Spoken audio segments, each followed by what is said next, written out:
So I asked a question a few minutes ago, why do customers buy from you? I was like, as the guys were with their own book, the Challenger Salesperson, to have it endorsed by Professor Neil Rackham. And Neil taught me that people buy because there's a benefit to them in buying from you.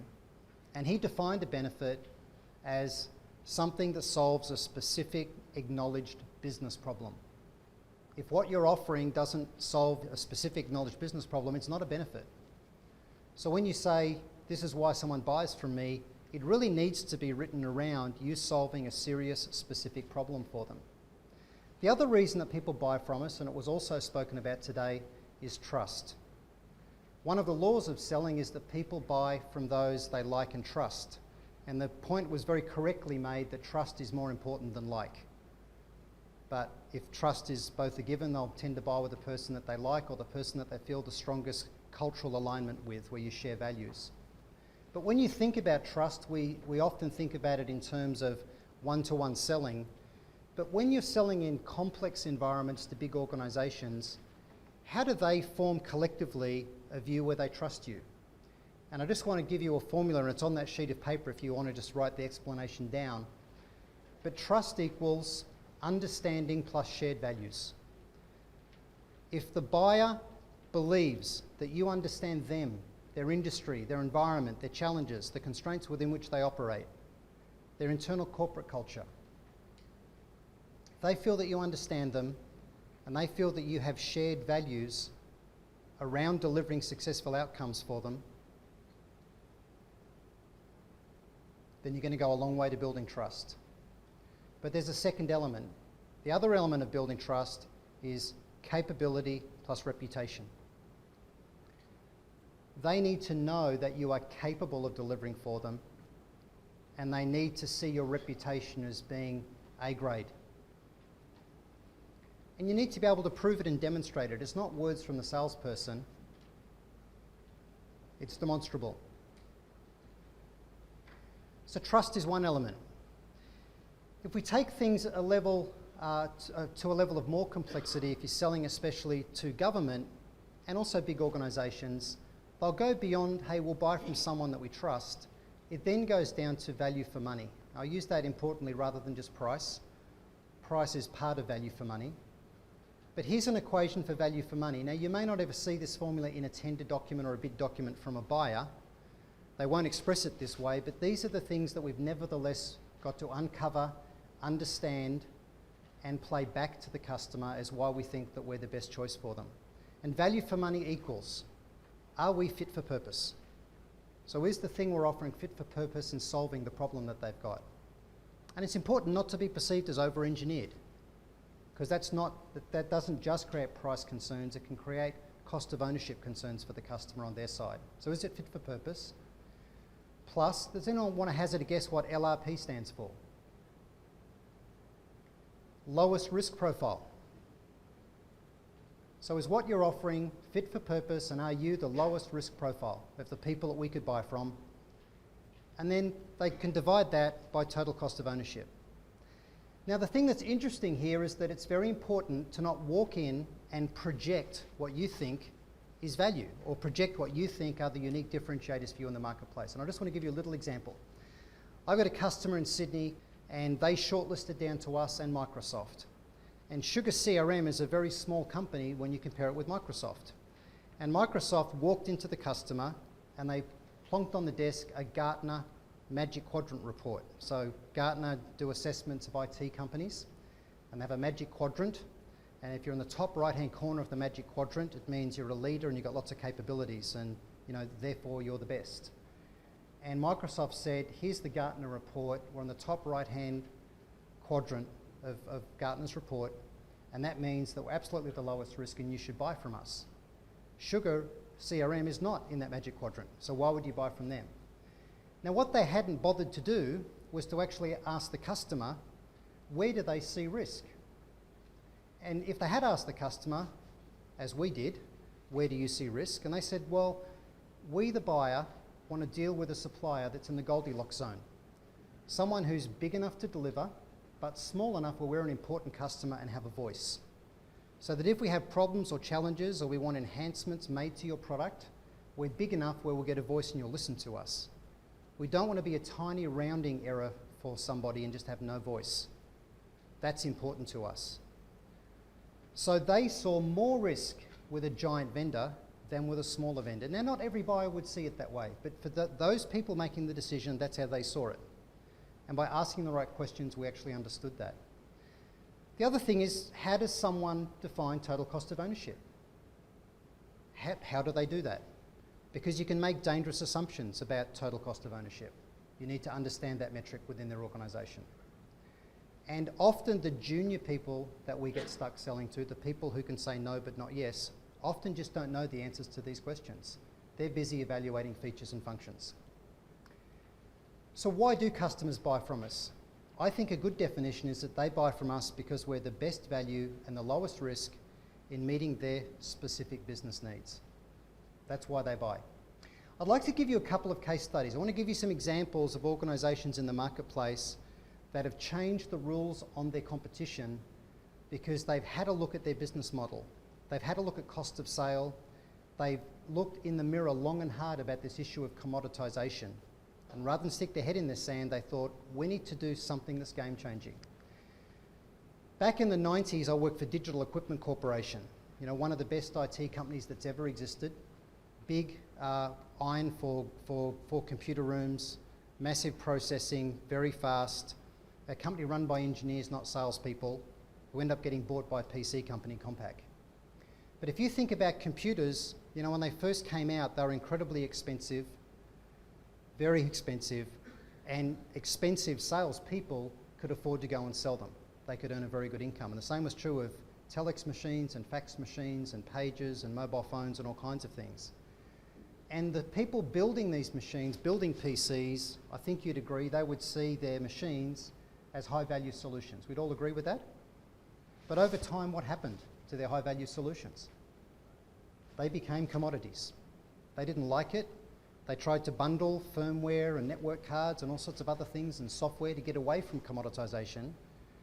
But you can't hold back the tide. It was happening.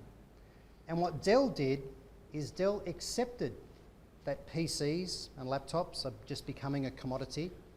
People don't care about upgrading machines after 3 years. They just get rid of them and buy new ones.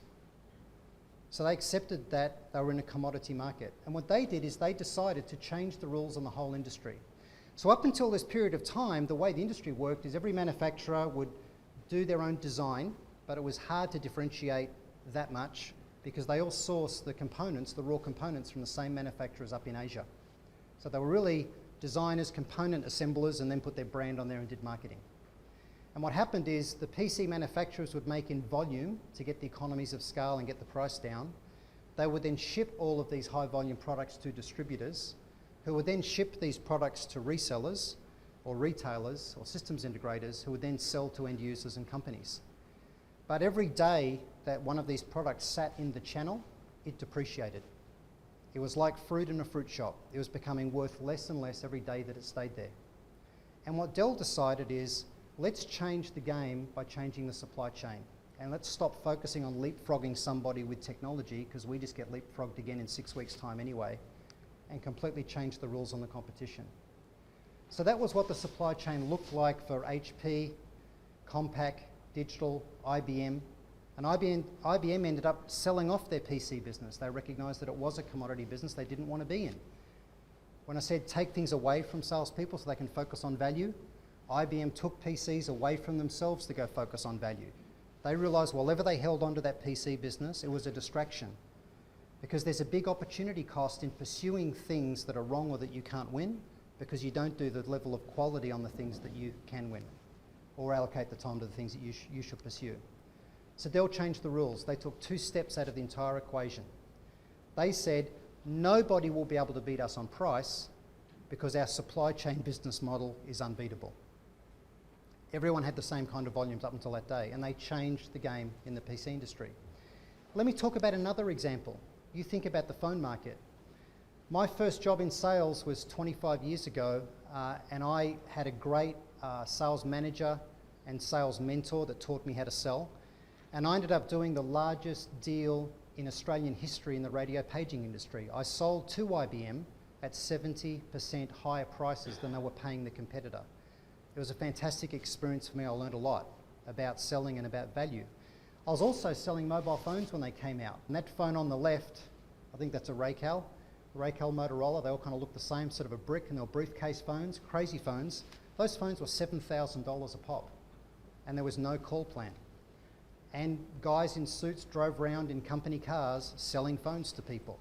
That's not a sustainable model today. But you think how mobile phones have changed and evolved, and you think about what Apple did to change the game with phones. They decided that it's not about the form factor of the phone. They decided that the form factor is a ticket to the dance. If you don't have a great form factor phone and great battery life, then sure, you're not going to be able to compete. But we need more than that. They changed the game with apps. And they got people to compare an iPhone, not against other phones, when they were looking at value, because I resisted joining the Apple church for many, many years. And I got converted, and I'm religious about Apple now. People said to me, you won't like Apples because you've got to kind of be technical, they're a geeky thing. For me, the opposite's been true. They just work and they're fantastic. But I'm completely converted, and when I walk into an Apple store to buy an Apple product, I don't care what the price is, because I know Apple don't discount.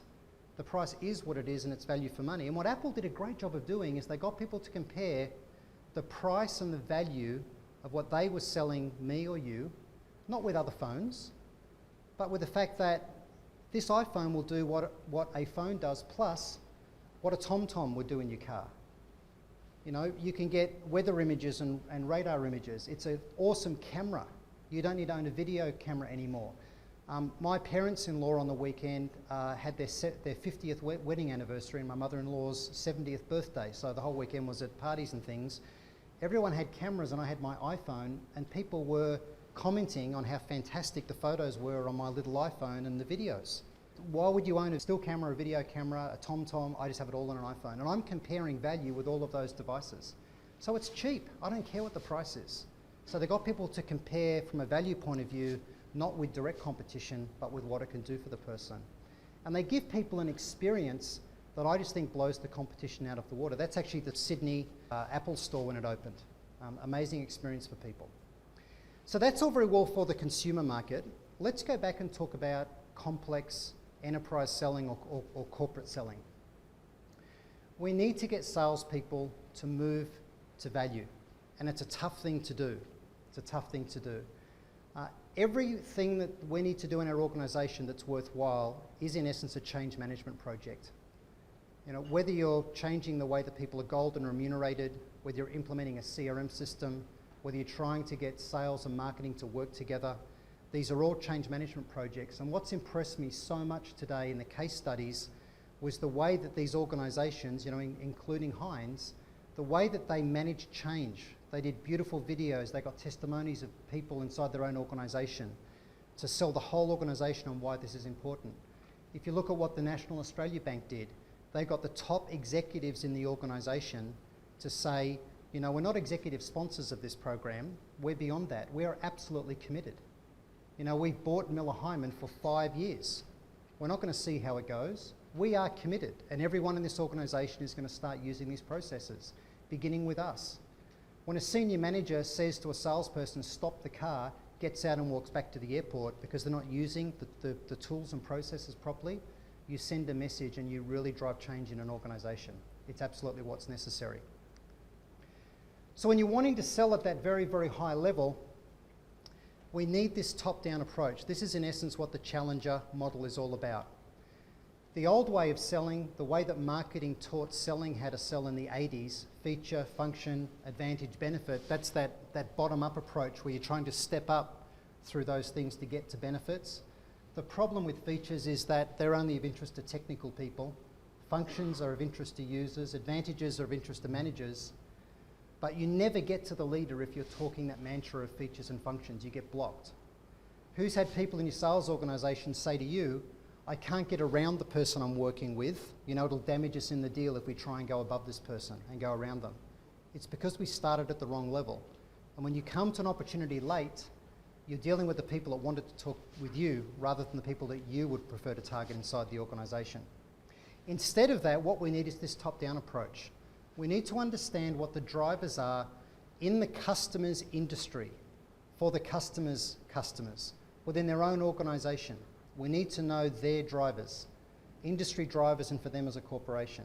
We need to know what their specific problems or opportunities are, where the strongest return on investment is going to be for them and how they assess that. What are the implications of not solving these problems or not realising the benefits of an opportunity? And then when you're having that conversation, you know, where's the business case? How can we manage risk for you? What outcomes need to be achieved? Where are the challenges? You don't get delegated then down to people that you sound like, which is the problem that salespeople have. They get delegated down to people that sound like them. You talk features and functions, you get delegated to people that evaluate features and functions. Because if you have this business conversation, you get sponsored down rather than delegated. This is a little anecdotal quote from one of my customers in Sydney, and it lines up with the statistics today from both Lou and also Jonathan. They had, I think 57% was the number that was put up on the slides. But one of the directors at Datacom, a very successful public company in New Zealand and Australia, said to me that 60% of the decision to go with Datacom had been made by their customers before a salesperson ever got to talk to somebody.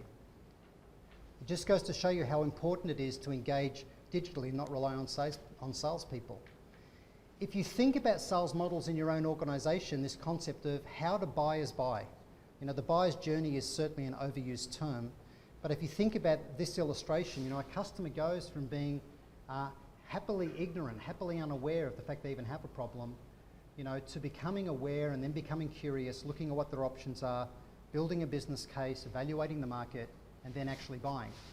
And the problem is if we're engaging right at the end there when they're just going to market and buying, often the challenges we have is that the focus is on price, features, functions. There's lots of time pressure on you, the sales organisation, in trying to deliver. And you're stuck with that bottom-up engagement model because they've come to you. And they won't let you get to the real people that make the decisions, or they try and stop you. So the question is, are you going to adopt a model where less is more? Let's focus on fewer opportunities and out-invest the competition.